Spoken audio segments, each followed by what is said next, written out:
Hey y'all, welcome or welcome back to my channel. I am Kiera. If this is your first time on my channel, welcome. As you can tell by the title of today's video, I am going to be going over some things that I faced during my self-love journey and some things that I've been navigating through my self-love journey and just some self-love advice for you to take with you today and for the rest of your self-love journey as well. So if that is something that you are interested in, make sure you continue watching this video. First, I want to touch on what I've been experiencing since I started my self-love journey. I feel like we are on a self-love journey our entire life, but when you start to acknowledge it, you get to slap self-love on everything. And I feel like since I slapped the self-love title on my self-love journey, I feel that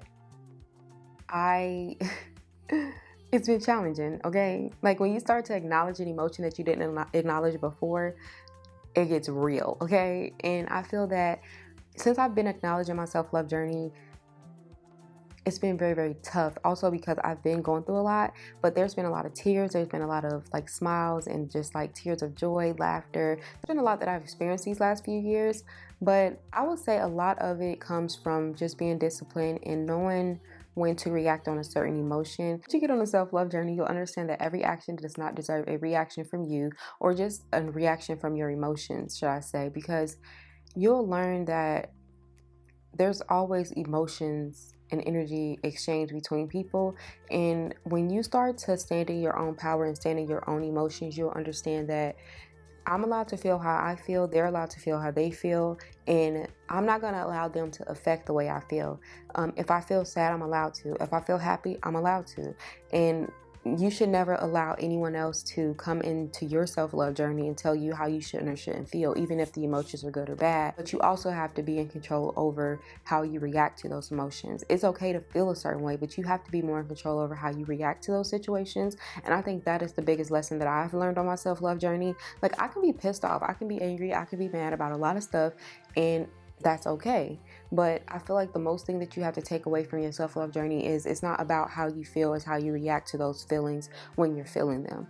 And that is the number one lesson that I've learned so far on my self-love journey. So some advice for you that I would give is just to practice self-compassion for yourself. Just be kind with yourself when you are feeling certain emotions. If you feel sad and then you get pissed off at yourself for it, you feel angry for feeling sad, then that's just going to show through your actions and how you react to certain things. You know, if you allow yourself to feel the emotion, feel sad and let it process, then you'll be more gracious, and you'll be more kind even to the person that has caused this emotion for you when you see them next. Just be kind to yourself.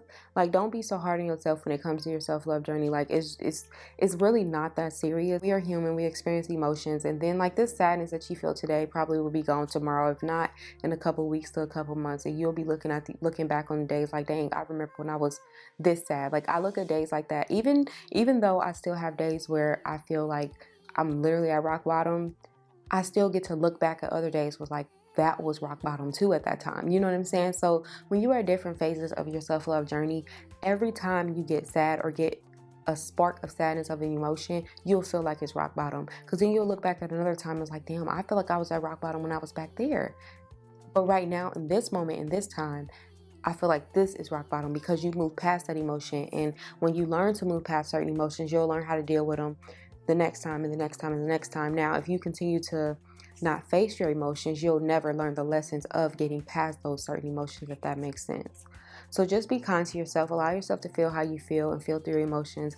My favorite quote, I'm not sure if I made it, but I say it. You have to feel through it to heal through it. In order to heal through it, you have to feel through it. And I stand on that, and I stand by that 100%, because you cannot heal through some emotions that you're not allowing yourself to process and feel through. The second tip of advice that I would have for you is just to set boundaries with yourself. Set boundaries with yourself and also with other people. Don't allow yourself to, I think the biggest boundary that you can set with yourself is your thoughts.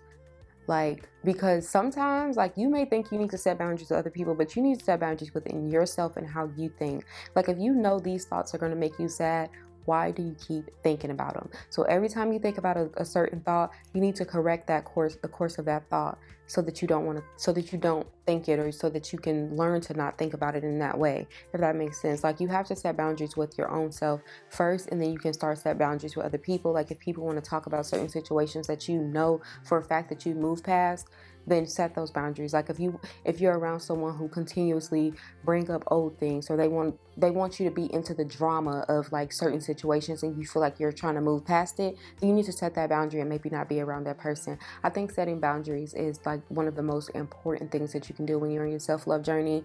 And also, like, just in friendships in general, I feel like setting boundaries is the most important thing you can do. I do have a video on my channel that goes more into detail and deep conversation about setting boundaries, so I will click that above so you can check it out if you want to after you watch this video.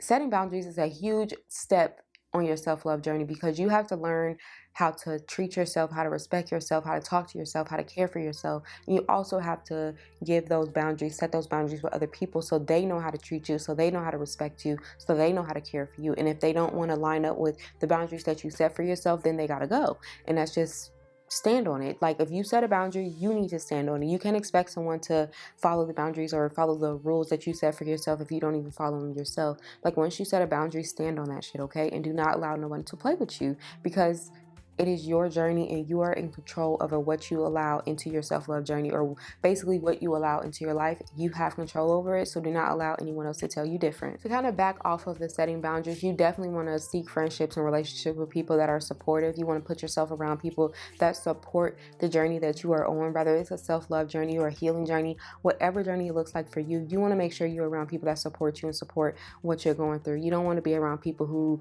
low-key, it's like, you know, behind the scenes knocking what you're doing or just talking shit about you behind your back. You don't want to be around those people, because those people really don't have your best interest, and you will see that you will learn those lessons when it's too late. And then you'll have to start a whole nother journey over healing over something else completely different, just because you didn't set those boundaries, you know, and have those healthy relationships in your life. So make sure you have supportive, respectful, caring, loving people around you. Do not have no fake, phony people around you. So it's time to cut people out and just, you know, make sure you have the best support team around you when you are on your self-love journey. Some more advice for you would be to just practice gratitude. Be thankful for what you have. Be thankful for what you've learned. Be thankful for what you have been through. Even if it is the toughest battle that you may have faced, just still be thankful that you have learned the lesson, or if you haven't, that you are learning the lesson. Be thankful for everything that you have been through to get you to where you are, because if you didn't go through the things that you went through in the past, you wouldn't be the person that you are watching this video, or the person that you are today. So make sure that you practice gratitude for the littlest things in life, and just always be grateful for the little lessons, the smallest lessons, the big lessons, and all the things in the life that is teaching you how to love yourself even more, how to love yourself better, how to have more respect for yourself.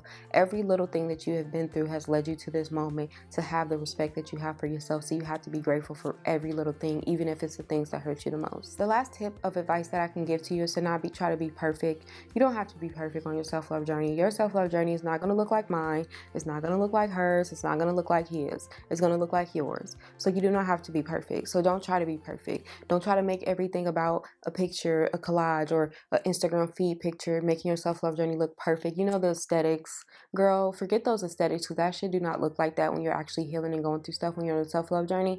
It do not look like that. So you want to make sure you just try not to be perfect. Like, you're gonna have mistakes. Sometimes you're gonna have to learn lessons over and over until you actually finally get it. So do not allow what you see on social media to make you feel like you have to be perfect. That is just an aesthetic, and I 100% can tell you that that is not the life that they're living. Some people may live that life, but I guarantee when they're actually on a self-love journey, the bad and the ugly, they're not posting it. So you don't have to be perfect. You just have to be you, and you have to be on the journey that you want to be on, and not the journey that you feel like you should be on, because it's your self-love journey and not anyone else's. So before we wrap this video up, I do have some self-love journal prompts that I am going to share on the screen for you. So feel free to write these self-love journal prompts in your journal and answer the question, write out to them, and express how you feel on your self-love journey. But in a second, I will pop them up on the screen. But overall, I hope you did enjoy this video, and yeah, let's go ahead and get into these journal prompts. What are the things that triggered negative emotions or self-doubt for me, and how can I cope with and overcome them? What are things that I appreciate about myself, and how can I celebrate and nurture those qualities? What are my strengths, and how can I build on them to feel more confident and capable? How can I let go of perfectionism and be more kinder to myself when I make mistakes or fall short of my expectations. That is what I have for today's video. I hope you did enjoy it. If you did, make sure you give this video a thumbs up. Leave some comments down below. Let me know how much you enjoyed this video. Also, leave some comments and let me know any future video topics you want to see from me. Also, make sure you hit that subscribe button and have the post notifications turned on so that you don't miss when I upload videos. And I will catch you in another upload. Thanks so much for watching.